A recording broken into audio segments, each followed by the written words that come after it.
जय हिंद। वंदे मातरम। दोस्तों, मैं आशुतोष आपके अपने YouTube channel JMD exam crack पे आप सभी का बहुत बहुत स्वागत करता हूं।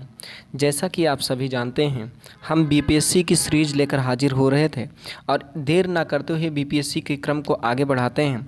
आज एक सीरीज़ और चल रही BPSC में, जिनका BPSC शिक्षक भर्ती के लिए, और वो सीरीज है मौर्य वंश। आज बात करनी है हमें मौर्य काल की या मौर्य वंश की बात करनी है। तो आइए स्टार्ट करते हैं देर ना करते हुए। पहले 13 नंबर क्वेश्चन से स्टार्ट करते हैं। बात करते हैं प्राचीन भारत का वह प्रसिद्ध शासक जिसने अपने जीवन के अंतिम दिनों में जैन धर्म को अपनाया था।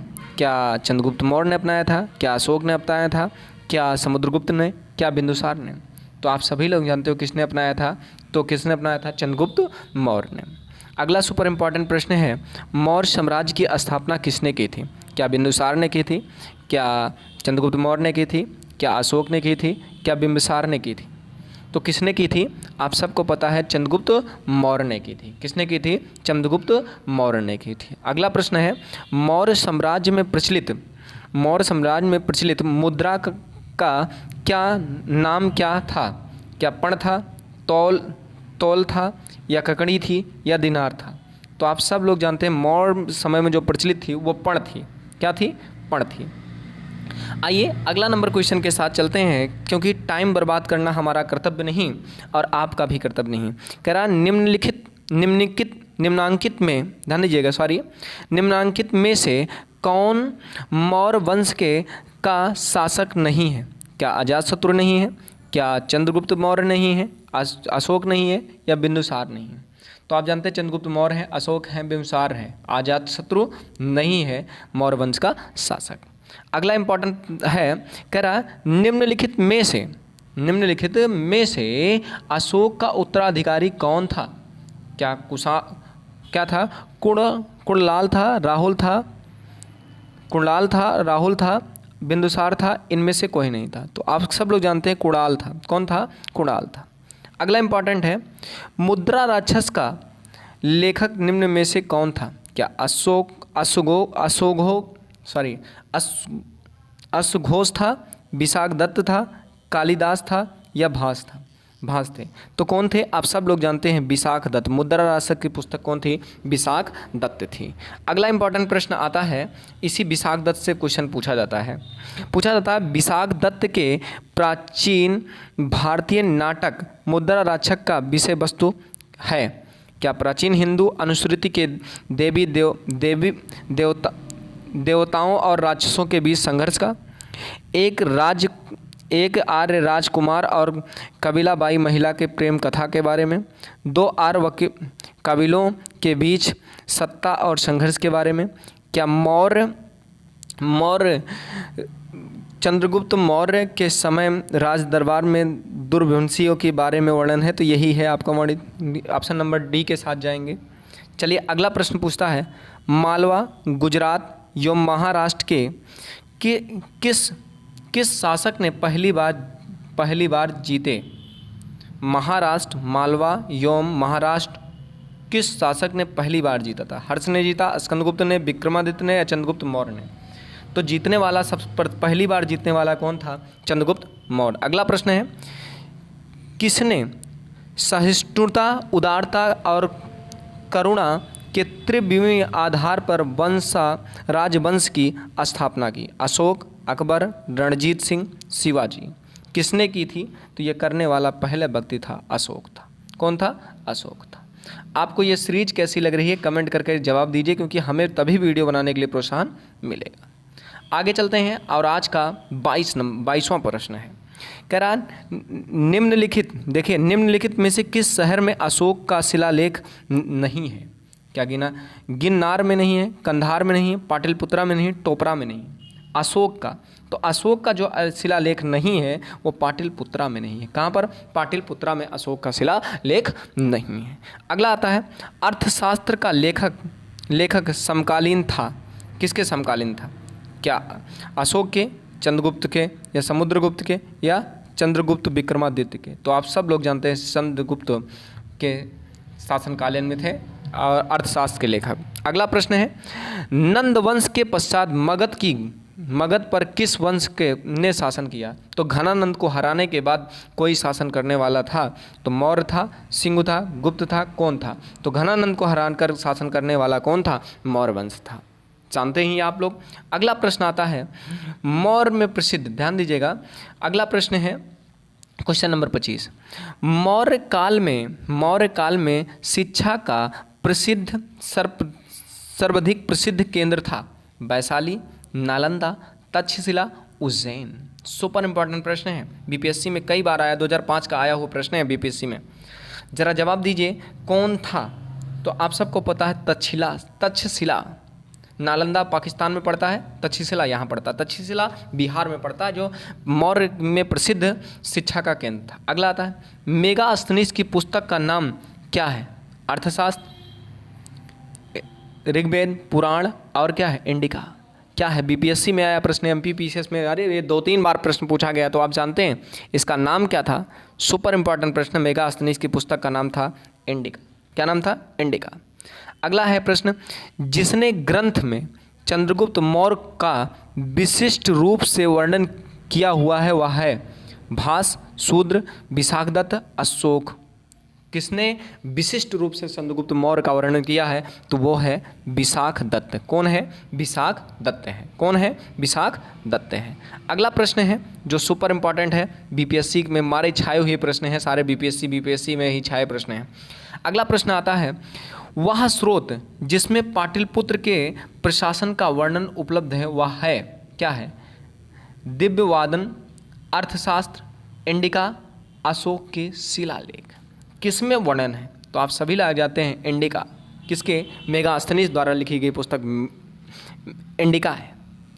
अगला आता है, अशोक के शिलालेखों में प्रयुक्त भाषा कौन थी? संस्कृत थी, प्राकृत थी, पाली थी और क्या थी? हिंदी थी। तो आप सभी लोग जानते हैं प्राकृत भाषा में लिखा गया था। कौन सी भाषा में? प्राकृत भाषा में लिखा गया था। बहुत अच्छी सीरीज है और बार बार प्रश्नों में पूछे गए हैं। जरा आप बताइएगा यहाँ से कौन से प्रश्न आपको बहुत अच्छे लग रहे हैं, कमेंट करिए। ये बीपीएससी के ही प्रश्न है, लाए गए हैं, स्पेशल ढूंढ के लाए गए हैं आपके लिए। चलिए, कह रहा है, निम्नलिखित में किसे मौर्य राजा ने दक्कन की विजय प्राप्त की थी? दक्कन की विजय प्राप्त की थी। क्या अशोक ने, चंद्रगुप्त ने, बिंदुसार ने, कुषाण ने? किसने की थी? तो करने वाला शासक कौन था? चंद्रगुप्त था। कौन था? चंद्रगुप्त था। अगला आता है क्वेश्चन नंबर 31। कह रहा है, मेगास्थनीज ने भारतीय समाज को कितनी श्रेणियों में विभाजित किया था? 4, 5, 6, 7। तो इसने कितने भागों में बांटा था? 7 भागों में। ये सब बीपीएससी में पूछे गए, बीपीएससी 4, बीपीएससी 2, बीपीसीजीएल, बहुत अच्छे प्रश्न हैं, पूछे गए हैं। अगला कह रहा, कौटिल्य ने अर्थशास्त्र में किस पहलू पर प्रकाश डाला है? क्या आर्थिक जीवन, धार्मिक जीवन, राजनीतिक जीवन, सामाजिक जीवन? किस पर डाला है? आप सब लोग जानते हैं राजनीतिक नीतियों पर डाला है कौटिल्य ने। अगला आता है जो सुपर इंपॉर्टेंट प्रश्न है, बीपीएससी में बहुत बार प्रश्न आए हुए प्रश्न है, 33 नंबर पूछा जाता है। कह रहा, निम्न में से कौन सा क्षेत्र अशोक के साम्राज्य में सम्मिलित नहीं था? क्या अफगानिस्तान नहीं था, बिहार नहीं था, श्रीलंका नहीं था, कलिंग नहीं था? तो आप सब लोग जानते हो श्रीलंका इसमें नहीं था। अगला इंपॉर्टेंट है, पाटलिपुत्रा, यानी अगला क्वेश्चन है, पाटलिपुत्रा को किस शासक ने सर्वप्रथम अपनी राजधानी बनाया था? क्या चंद्रगुप्त मौर्य ने, अशोक महान ने, कनिष्क ने या चंद्रगुप्त विक्रमादित्य ने बनाया था? तो बनाने वाला कौन था? आप सबको पता है, चंद्रगुप्त मौर्य था। अगला इंपॉर्टेंट प्रश्न है, पाटलिपुत्रा में स्थित चंद्रगुप्त मौर्य का महल मुख्यतः बना था, किससे बना था? ईंटों का, पत्थरों का, लकड़ी से, मिट्टी से? बहुत अच्छा प्रश्न है। तो ये लकड़ी से बना हुआ था। किससे बना हुआ था? लकड़ी से बना हुआ था। यकीन मानो, ऐसे प्रश्न अगर आएंगे तो आप लगेगा हाँ हमने कुछ किया है, पढ़ा है, लिखा है। चलिए, अगला प्रश्न आता है और आज का 36 नंबर क्वेश्चन, ये भी बीपीएससी में कई बार पूछे गए प्रश्न हैं, बीपीएससी में पूछे गए प्रश्न हैं। चलिए देख लीजिए 36 नंबर क्वेश्चन। कह रहा, बराबर की गुफाओं या जहानाबाद जिले की गुफाओं का उल्लेख किसने आश्रय गृह के रूप में किया है? आजीविकों ने, थारुओं ने, जैनों ने, तंत्रिकाओं ने। सुपर इंपॉर्टेंट प्रश्न है, किसने किया है? तो आजीविका संप्रदाय के लोगों ने किया है। अगला आता है प्रश्न बीपीएससी देखिए कितने लाजवाब प्रश्न आए हैं बीपीएससी में। अगला प्रश्न पूछ रहा है, किस अभिलेख से यह साबित होता है कि चंद्रगुप्त का प्रभाव पश्चिमी भारत तक फैला हुआ था? कलिंग के, अशोक के गिनार अभिलेख से, रुद्रदामन का जूना अभिलेख से, अशोक के सोपरा अभिलेख से। तो आप सभी लोग जानते हैं किससे ये उल्लेख हुआ था? तो रुद्रदामन जूनागढ़ अभिलेख से ये चीज़ पता चली थी। अगला इंपॉर्टेंट है, अगला क्वेश्चन 38 नंबर देखिए, बीपीएससी में आया प्रश्न है, नंबर 1 का प्रश्न है। कह रहा केवल वह स्तंभ जिसमें अशोक ने स्वयं को मगध का सम्राट बताया था, कौन सा है? कौन सा है जरा बताइए। विकल्प नंबर 1, 2, 3, 4 कौन सा है बताइएगा। ब्राह्मणी अभिलेख क्या था? ब्रोबी स्तंभ या रुक्मनदेही स्तंभ या क्वीन स्तंभ या मस्की का लघु स्तंभ, कौन सा स्तंभ है? तो आप सभी लोग जानते हैं भ्रूमि का स्तंभ इंपॉर्टेंट है। अगला प्रश्न है सुपर इंपॉर्टेंट, और ये लाजवाब प्रश्नों की सीरीज में मानी जाएगी क्योंकि ये छोटे प्रश्न यूपी पीसीएस में आए हैं और कूट वाले प्रश्न बहुत ज़्यादा पूछे जाने की संभावना है। आता है, सूची ए को सूची 2 से सुमेलित कीजिए और सूचियों के नीचे दिए गए कूटों से सही उत्तर का चयन कीजिए। सूची ए, सूची 2। नंबर 1 ध्यान दीजिएगा, चंद्रगुप्त मौर्य, ये इधर इसको मिलाना है, किससे मिलाना है? अगर पूछा जाएगा चंद्रगुप्त मौर्य के शासनकाल में कौन था? सेंट्रोकोट्स। अगला बात करता है कि इसके बिंदुसार के सामने अमित्रघात था। अशोक के शासनकाल में कौन था? तो आप पता है प्रियदर्शी। अगला चाणक्य में विष्णुगुप्त।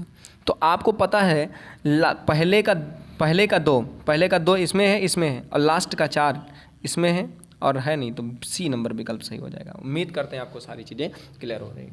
ध्यान दीजिएगा, अगर इसमें से 2 भी आता है आपका तो काम कर ले जाएंगे, इसलिए ऐसे प्रश्नों में घबराना नहीं देख के, क्योंकि आप लोग घबराते बहुत ज़्यादा हैं, तो घबराइए मत, बहुत अच्छे अच्छे प्रश्न पूछे जाते हैं। कह रहा प्रथम भारतीय साम्राज्य की स्थापना किया गया कनिष्क द्वारा, हर्ष द्वारा, समुद्रगुप्त द्वारा या चंद्रगुप्त के द्वारा?